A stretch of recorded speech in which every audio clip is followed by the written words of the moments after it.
भीमराव अंबेडकर के चरणों में अपने श्रद्धासुमन अर्पित करते हुए आज इस संभ्रांत विहार में बैठे हुए हमारे अग्रज माननीय अरुण गौतम साहब, माननीय गंधर जी और जिनकी भाषा आप अभी सुन रहे थे माननीय अजीत लेयर साहब और सभी सम्मानित साथी, बहनें, माताएं और बच्चों, ये जो भी बात अजीत लेयर साहब ने कही है उनकी बातों को मानिए थोड़ा सा मतलब जो है कम करके, क्योंकि वो बुद्ध के मार्ग पर चलने वाले व्यक्ति हैं और सबके बारे में अच्छा बोलते हैं, लेकिन आपको उन्होंने मेरे बारे में भी अच्छा बोला। आप अपने आप से अत्दीपो भव का पालन करते हुए देखिएगा कि हम लोग जो कर रहे हैं कुछ थोड़ा बहुत उसको। साथियों, वैसे तो मैंने आज कुछ प्रिपेयर नहीं किया, लेकिन हम लोग जब आज यहाँ पर इकट्ठा हुए हैं तो एक बात गांठ बांध करके हमें समझनी चाहिए, और वो है हमारा इतिहास कहां से प्रारंभ हो रहा है।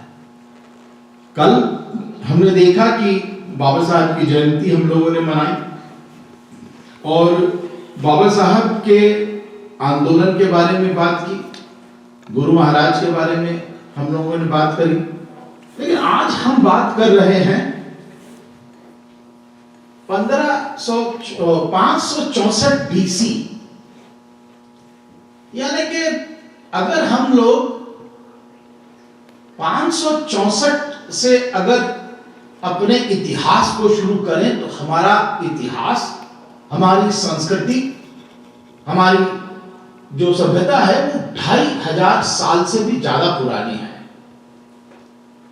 और हम अपनी उस 2500 साल की सभ्यता को, उस 2500 साल के इतिहास को किस तरह खंड खंड करके भूल चुके हैं।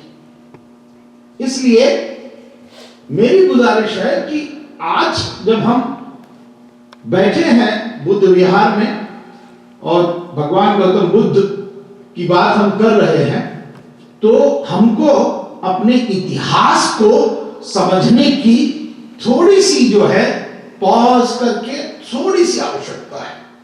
From where our history starts, क्योंकि यह कहा जाता है कि विचारों को अगर बार बार ना मांझा जाए तो विचार मर जाते हैं, और जब विचार मरते हैं तो विचारक मर जाते हैं, और जब विचारक मरते हैं तो इतिहास मर जाता है, और इतिहास जब मरता है तो समाज नेस्तनाबूद हो जाता है, उसका मनोबल टूट जाता है। तो वो हमारे साथ हुआ है। इस बात को हमें अगर आप बैठ जाएंगे थोड़ी देर तो मुझे अच्छा लगेगा, अगर आप खड़े रहेंगे तो फिर मजा नहीं आ रहा है। तो जो इतिहास है जिसको खंड खंड करके तोड़ा गया, उस इतिहास को छोटा सा संजोने की एक कोशिश है, और वो भी 8000 किलोमीटर दूर आप बैठ करके एक छोटे से जो बिहार में ये कोशिश कर रहे हैं। इसलिए आप सचमुच सैल्यूट और बधाई के पात्र हैं। मैं आप सबको साधुवाद देना चाहूंगा कि किस प्रकार आप वह मन में ललक रखे हुए बैठे हुए हैं कि no, we want to retrieve our history which has been lost. So why to retrieve our history? That should be the case. क्यों हम चाहते हैं कि हम उस इतिहास को संजो लें, उस इतिहास का सृजन कर लें, उसको जोड़ लें, उसको पालें। ये छोटी सी एक कोशिश है। अगर इस कोशिश में हम लगे हुए हैं तो साथियों, हमको अपने उन पड़ावों को भी याद करना पड़ेगा, उन पड़ावों को जिन पड़ावों में चल करके हम लोग जो है आगे बढ़े हैं। तो जैसे कि भारतवर्ष में हम लोग बताते हैं कि दो प्रकार की फिलॉसफी रही है। भारतवर्ष में दो प्रकार की फिलॉसफी, एक को कहा जाता है ऑर्थोडॉक्स फिलॉसफी, जिसको षट दर्शन कहा गया, चाहे उसमें आप वैशेषिक और न्याय ज्ञान ये सबको रखते हैं, और दूसरी तरफ जो है हेटेरोडॉक्स फिलॉसफी, जिसमें जो है हम जैनिज्म, बुद्धिज्म, चारवाक को रखते हैं। दो फिलॉसफीज में हमेशा युद्ध हुआ है, और एक फिलॉसफी भाग्य को, भगवान को, पुनर्जन्म को और वेदों को मानती रही, और दूसरी फिलॉसफी कभी भी न भगवान को माना, न भाग्य को माना, न वेद को माना। ये दो विशिष्ट प्रकार की फिलॉसफी, और हम अगर अपने आप को देखें तो हम उस फिलॉसफी के अनुयायी हैं जिसने न भाग्य को माना, न भगवान को माना, न वेद को ना माना, न पुनर्जन्म को माना। उसमें बुद्धा जो है, बुद्धा उसके अंदर सिचुएट होते हैं। अगर आप और आगे बढ़ेंगे तो 15वीं शताब्दी में गुरु महाराज, गुरु रविदास को भी आप उसमें शामिल कर सकते हैं, जिन्होंने जो है कभी भी जो ईश्वर को माना उसका कोई आकार नहीं था, और जो उनकी फिलॉसफी रही वो भी कर्म के आर पर, इंपीरिकल जिसे कहना चाहिए, वो अलौकिक शक्ति का विश्वास नहीं था, वो कर्म में विश्वास करते हुए आगे बढ़े। 15वीं शताब्दी के बाद अगर हम आए 18वीं शताब्दी, उसमें अगर हम देखें तो फूले महाराज को देखें, उन्होंने भी अनीश्वरवाद को एक तरह से जो है माना, और उसके बाद फिर बाबा साहेब डॉक्टर भीमराव अंबेडकर। ये एक छोटी सी धारा है, बीच में उसके लोग नारायण गुरु भी आते हैं, उसके अंदर जो है पेरियार भी आते हैं। एक लाइन है पूरी की पूरी जिसको हमें समझना चाहिए, लेकिन अफसोस इस बात का है कि हम केवल अभी बाबा साहब तक ही पहुंचे हैं और उनको भी पूरी तरह से समझने की कोशिश नहीं कर रहे हैं। इसलिए मुझे लगता है कि आज मैं छोटी सी बस बात करूंगा कि हमें अपने इतिहास को क्यों मानना चाहिए, अपने नायक और नायिकाओं को क्यों मानना चाहिए, और अगर हम मानेंगे तो क्या उससे मिलेगा, बस इतनी सी बात है। तो साथियों, एक शब्द है जिसका नाम है सांस्कृतिक पूंजी, कल्चरल कैपिटल। हमारे पास दो प्रकार के कैपिटल होते हैं, एक होता है फाइनेंशियल कैपिटल, मिल्कियत, बहुत सारी संपत्ति, पैसा, रुपया, लेकिन दूसरी होती है संस्कृति। संस्कृति के अंदर तीज, संस्कृति के अंदर त्योहार, उसमें नायक, उसमें नायिकाएं, उसके अंदर सारोकार, उसके अंदर मूल्य, उसके अंदर जो है समाज को किस प्रकार चलाया जाए, ये आपकी नमस्ते, जय भीम, आदाब, ये सब का सब जो है सांस्कृतिक पूंजी का हिस्सा है। और हमने देखा इतिहास में उस सांस्कृतिक पूंजी को भी नष्ट नाबूद किया गया। उस सांस्कृतिक पूंजी को आपको कभी भी किसी भी पाठ्यक्रम में नहीं पढ़ाया गया, और इसलिए हमको बाहर से आंदोलन करने की आवश्यकता पड़ी, और उस आंदोलन को बाकायदा जो है बुद्धा को शुरू करना पड़ा। और बुद्धा ने जो आंदोलन किया वह केवल और केवल इसलिए किया कि सचमुच जो समाज के अंदर पीड़ा है, समाज के अंदर जो दर्द है, गुर्बत है, वो किस प्रकार बढ़ती चली जा रही, किस प्रकार अन्याय, किस प्रकार अनुष्ठान पे अनुष्ठान बढ़ते चले जा रहे हैं, अंधविश्वास बढ़ता चला जा रहा है, उसको किस तरह तोड़ा जाए, ये छोटी सी उनकी कोशिश थी। अब हुआ क्या कि हम लोग ने तो बुद्धा को देखिए फिलोसोफर्स के रूप में भी पढ़ा। अगर आप एक रशियन फिलोसोफर है शेपर्ड्स्की के 2 वॉल्यूम हैं, और 2 वॉल्यूम है शिबिट्सकी के ऑन बुद्धिस्ट लॉजिक, केवल लॉजिक पर ही 2 वॉल्यूम उसने लिखा।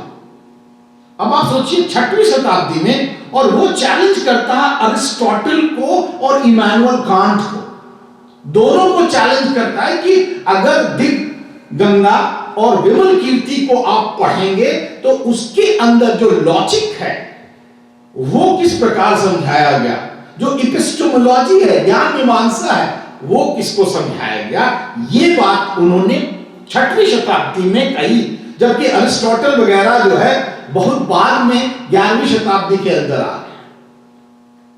लेकिन अफसोस इस बात का कि हमारे ज्ञान की परंपरा को मिटाया गया, जानबूझ करके मिटाया गया, और हम उस कोशिश में है कि किसी तरह उस ज्ञान की परंपरा को जो मिटाया गया है उसको रिट्रीव कर ले। थोड़ा भी अगर रिट्रीव कर ले तो जो है वो हम आगे अपने इस पूरी की पूरी जो मुहिम है, पूरा जो हमारा आंदोलन है, पूरी जो हमारी विचारधारा है, उसको हम आगे बढ़ा सकते हैं। दूसरी बात, रिट्रीव करने के लिए किसने प्रयत्न किया? बस केवल बाबा साहब का नाम याद आता है। अगर हम देखें तो बाबा साहब की एक ही पुस्तक जो है वो भी हमने नहीं देखी अभी तक पूरी तरह से, बुद्धा एंड हिज धम्मा, और उसमें भी बाबा साहब ने बड़ी, उसका प्रीफेस केवल देखे, उसका केवल प्रीफेस देखे बाबा साहब, बुद्धा एंड हिज धम्मा का प्रीफेस देखे, और बाबा साहब ने बाकायदा चैलेंज किया कि किस प्रकार बौद्ध धर्म और बौद्ध दर्शन को किस प्रकार उसके ऊपर जो है ब्राह्मणवाद ने कितनी कहानियां लादती हैं। सभी लोग जानते हैं कि एक कहानी कि बुद्धा को ज्ञान कब प्राप्त हुआ, जब उन्होंने एक बूढ़े आदमी को देखा, एक मरे हुए आदमी को देखा। अरे ये बाबा साहब अम्बेडकर ने लिखा कि भाई ये तो जिसे कहना चाहिए कि एकदम जातक स्टोरी से झूठ है, ये तो कहीं बात ही नहीं हुई। दूसरा सुमित्रानंदन पंथ जैसे कवि लिखते हैं, सखी वो मुझसे कह के जाते, और लोगों ने बाकायदा ये भ्रांति फैलाई कि बुद्धा चुपके से निकल के चले गए और अपनी पत्नी से बात भी नहीं करके गए। जातक की कथाएं बताती हैं कि बाकायदा बुद्धा जब जाने लगे, आपको पता है कि उसमें कहानी में नहीं जाना चाहता कि लड़ाई हुई, पानी के लिए लड़ाई हो रही थी और लगातार लड़ाई होती थी पानी के लिए नदी से, लेकिन बाकायदा ये हुआ कि मैं परिवार छोड़ करके जाना चाहता हूं, और उनकी पत्नी ने कहा कि आप अगर जाएंगे तो बूढ़े पिता और बच्चे को कौन देखेगा, और ये परिवार को कौन देखेगा। तो बुद्धा का उत्तर था कि मैं केवल एक परिवार के लिए अपनी जिंदगी को नहीं बर्बाद कर सकता, पूरे विश्व में करोड़ों करोड़ों परिवार हैं, करोड़ों माता हैं, पिता हैं जो दुखी हैं, मैं उनके सुख के लिए जाना चाहता हूं। मैं केवल एक परिवार के लिए अपना जो है दाम नहीं। और तब उर्मिला खुद कहती हैं उनकी पत्नी कि नहीं, आप जाइए और सचमुच विश्व के दुख को देखिए, मैं आपके पिता और आपके पुत्र दोनों की देखभाल करूंगी। और ऐसा नहीं है कि उनके पिता बुद्ध के पास जब वह अपना तप कर रहे थे, ऐसा नहीं है कि वो नहीं गए उनके पास, वो गए, उनसे बात हुई, उनके पिता ने उनको समझाया, और फिर जो है बुद्धा ने उनको अपने पिता को समझाया कि नहीं, जिस काम के लिए मैं निकला हूं वो पूरे समाज के लिए श्रेयकर है, इसलिए आपको जाना चाहिए। ये पूरी की पूरी कहानी बाकायदा जातकों के अंदर रजिस्टर है, इसलिए केवल एक प्रेफेस आप पढ़ें। और दूसरी बात जो बाबा साहब ने उस प्रेफेस में लिखी, what will be the role of bhikkhus, ये बहुत बड़ा है। Will bhikkhu be only a preacher, वो केवल हमको कहानी बताएंगे कि, और bhikkhu will be a friend, philosopher and guide. Bhikkhu क्या होंगे? बाबा साहब ने कहा, if bhikkhus are friend, philosopher and guides, then and then only this dhamma will spread very fast, otherwise it will restrict. But अफसोस कि हमारे समाज में अभी भिक्षुओं का जो पदार्पण है वो उस प्रकार का फ्रेंड, फिलोसोफर और गाइड का नहीं हुआ है, और इसलिए जो प्रसार और प्रचार होना चाहिए था बुद्ध धर्म का, जिस प्रकार धर्म और धर्म में अंतर भी सबको पता है। अगर आप देखेंगे कि हम लोग हमेशा बुद्ध धर्म कह देते हैं, हमने एक बार कह दिया भगवान बुद्ध तो लोग हमारे ऊपर अड़ गए कि यार आपने भगवान बुद्ध कैसे कह दिया। तो मैंने उनको समझाया यहाँ जो भगवान है उसका मतलब क्या है। भग रागो, भग मोहो, भग द्वेषो इति भगवान, जिसने राग, द्वेष, मोह पर भग यानी कि विजय प्राप्त कर ली हो, ऐसे भगवान। यानी कि भगवान वो ईश्वर वाले भगवान नहीं, भग का मतलब विजय प्राप्त करना, भग जिन्होंने उस पर विजय प्राप्त कर ली हो, इति भगवान, इसलिए वो भगवान है। लेकिन अफसोस इस बात का है कि जब हम भगवान बुद्ध कह देते हैं तो लोग यही मतलब नहीं समझते। एक बार हमने कह दिया साधु साधु साधु और आपको साधुवाद, तो मेरे पीछे पड़ गए लोग, आप ये क्या ब्राह्मणीकरण कर रहे हैं, साधुवाद क्या होता है। अरे हमने कहा वो साधु यार तुम लोग तो वही जानते हो साधु। वो साधु का मतलब होता है अच्छी प्रवृत्ति वाला, जिसकी प्रवृत्ति अच्छी हो उसके साथ रहेंगे तो वो साधुवाद, और इसलिए उसको साधुवाद। वो आप केवल ब्राह्मण के साधु को साधु जानते हैं और इस साधुवाद को नहीं जानते। तो जो भ्रांतियां, जैसे आप देखेंगे बुद्ध के नाम को ही किस तरह अपभ्रंशित किया गया। अगर किसी को गलत बता तो बुद्धू कहा जाने लगा, और बुद्ध का मतलब एनलाइटेंड पर्सन, और उसको बुद्धू कह दिया गया।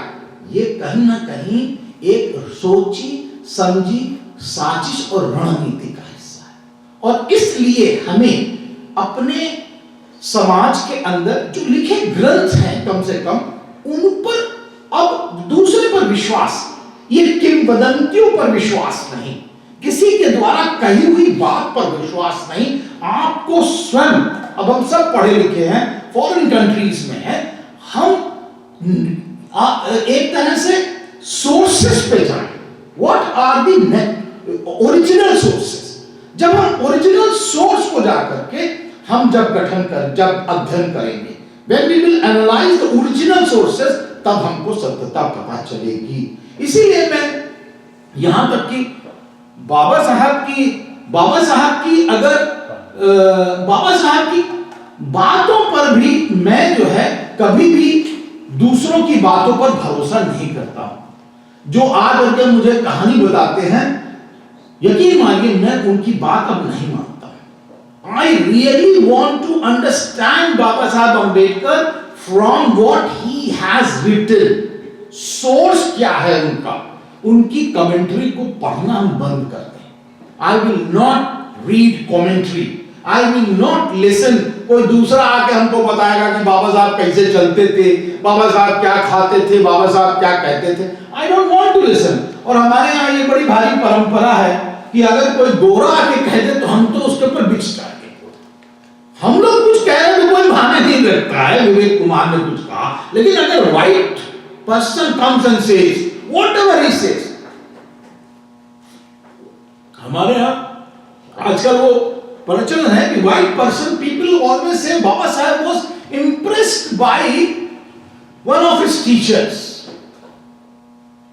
और वो क्या, वो कौन है वो, जॉन स्ट्राउड, प्रैग्मेटिज्म वाला John dewy. Baba Saheb Ambedkar was impressed by, influenced by John dewy.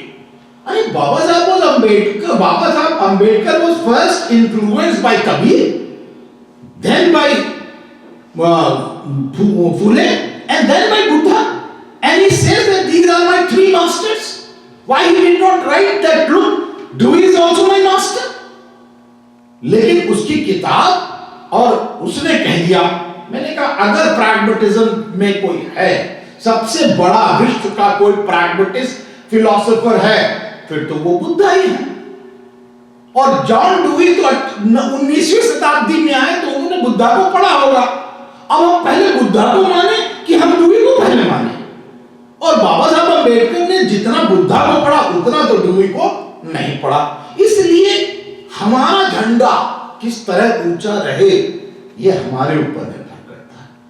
How our flag will unfurl high, that will depend upon us, and that is why I am arguing that please do research on your own. Okay, third thing which I want to look कि हमने बाबा साहब अम्बेडकर की जो सबसे practical philosophy पढ़ी वो हमने पढ़ी Karl Marx और बुद्धा के रूप में। एक चैप्टर बाबा साहब का, और मैं चाहूंगा कि जो लोग यहां बैठे हुए हैं एक बार पढ़ लो उसको थोड़ा सा। ऐसा नहीं है कि बाबा साहब का जो बुद्धिस्ट ज्ञान था या बुद्धा का ज्ञान था वो अगर हम देखें कि बाबा साहब ने बुद्धा की फिलॉसफी को अलग कैसे किया, और जब हम बाबा साहब के ज्ञान का अध्ययन करते हैं तो यू विल नॉट बिलीव कि बाबा साहब का संस्कृत का ज्ञान, जो संस्कृत टेक्स्ट का ज्ञान था, और संस्कृत टेक्स्ट में क्या क्या बाबा साहब अम्बेडकर, आपने सबने देखा होगा कि सब लोग कहते हैं कि हमने भारतीय संस्कृति और सभ्यता की शुरुआत केवल और केवल ऋग्वेदिक काल से शुरू करी। और सब लोग कहते हैं कि बाबा साहब ने वो मतलब जितने भी आते हैं हिंदू समाज के लोग, ब्राह्मण समाज के लोग, वो ऋग्वेद को कोट करते हैं।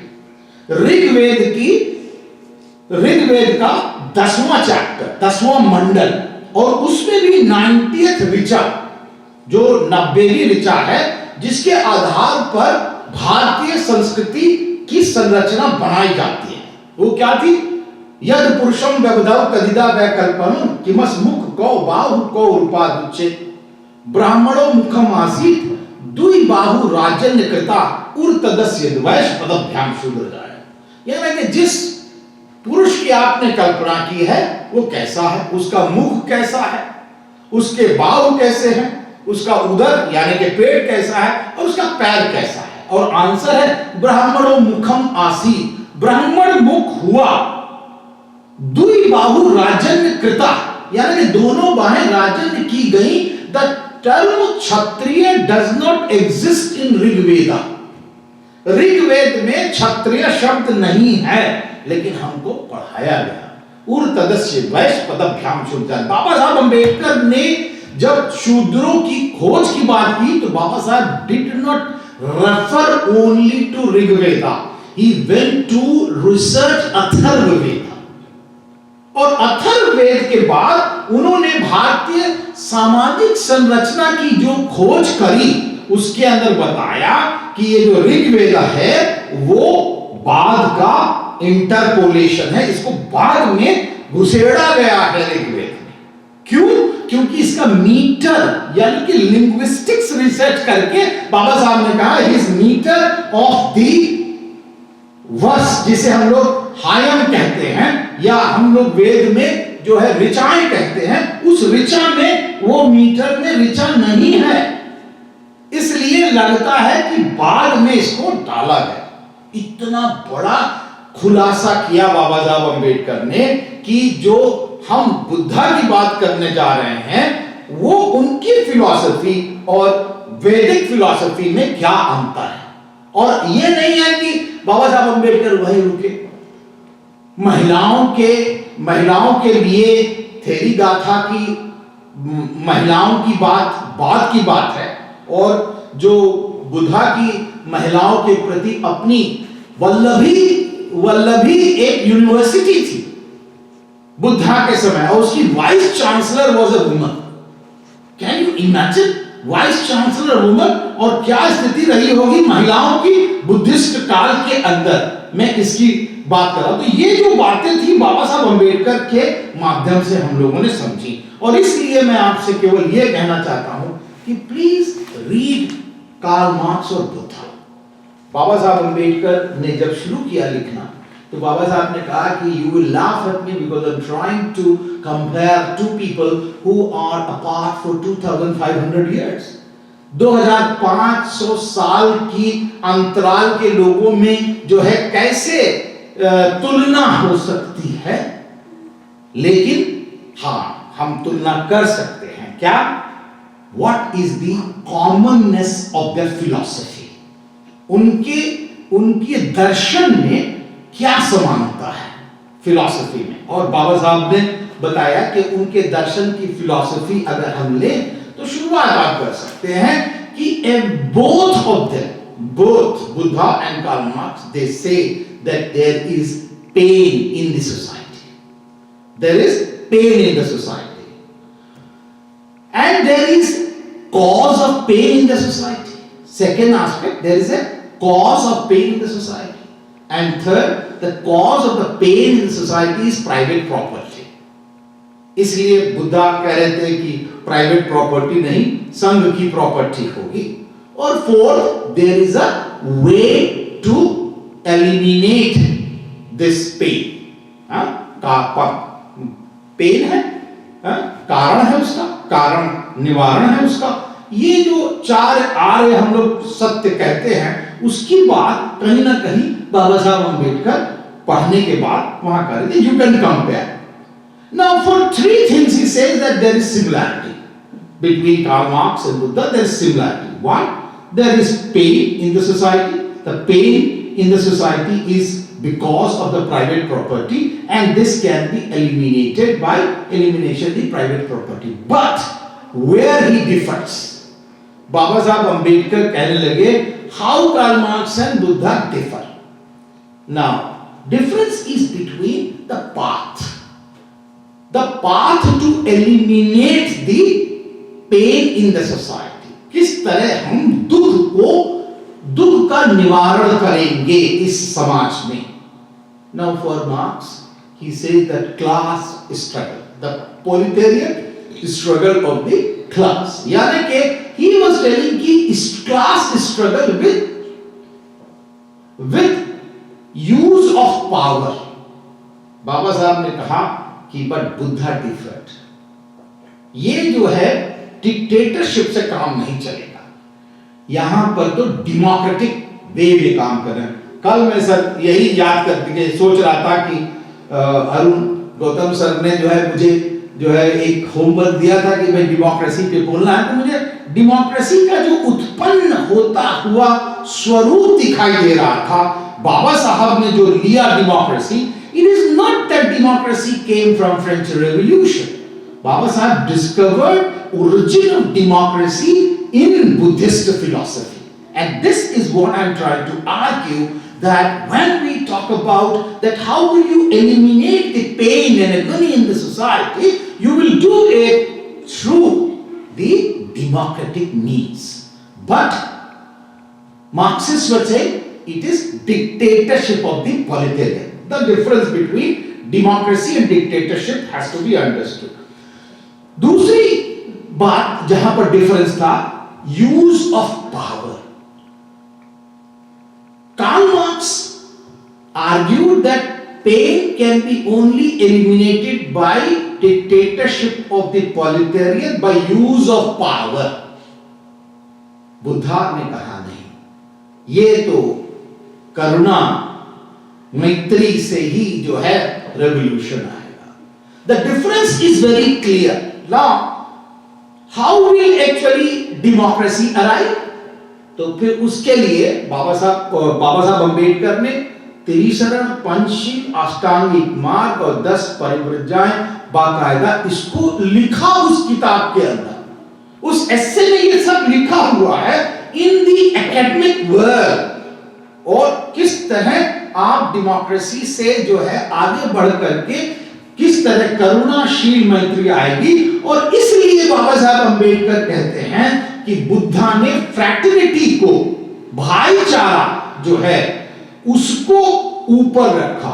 एक तरफ इक्वालिटी, एक तरफ लिबर्टी, लेकिन फ्रैटर्निटी सबसे ऊपर होगी। ये जो भाईचारा है ये आप उसको बहल चारा भी कह सकते हैं, तो वो जरूरी है और वो पहले आएगा first, but it will come from within, from one own self. ये बाबा साहब अंबेडकर ने बुद्धा से लिया, क्योंकि जो भावना है, भावना से ही भाव बनते हैं, भावना से भाव बनते हैं, भाव से ही जो है वाक्य बनते हैं, और वाक्य से ही आपके एक्शन में वो परिवर्तित हो जाते हैं। तो भावना को कैसे आप कंट्रोल करेंगे, उसके लिए आपको त्रिशरण पंचशील लेना पड़ेगा, अष्टांगिक मार्ग ग्रहण करना पड़ेगा।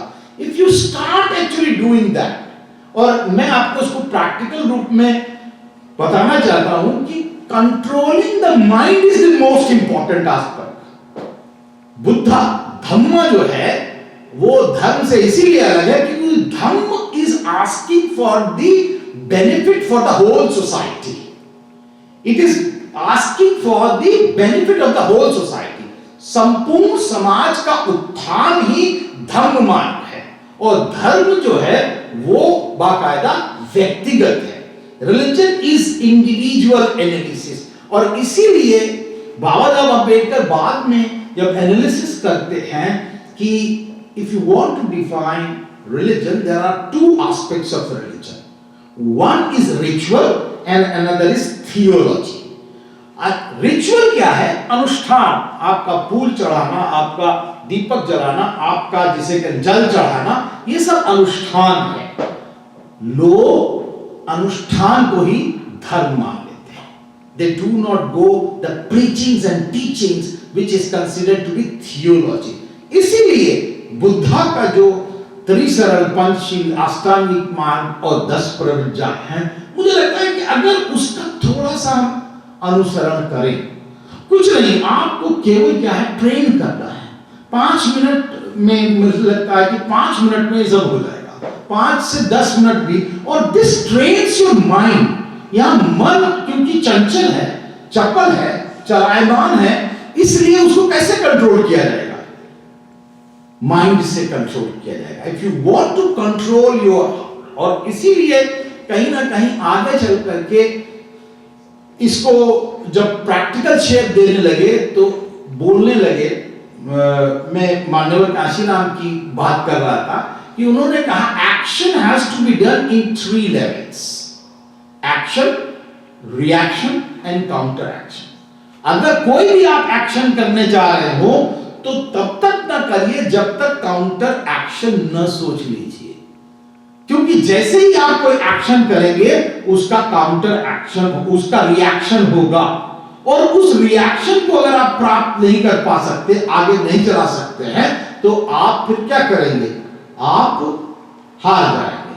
और इसलिए रिएक्शन को आप जब तक काउंटर न कर लें तब तक एक्शन नहीं करें। और वो कब होगा? जब आप अपने माइंड में जो है एक संतुलन रखेंगे। तो साथियों, जो सबसे बड़ी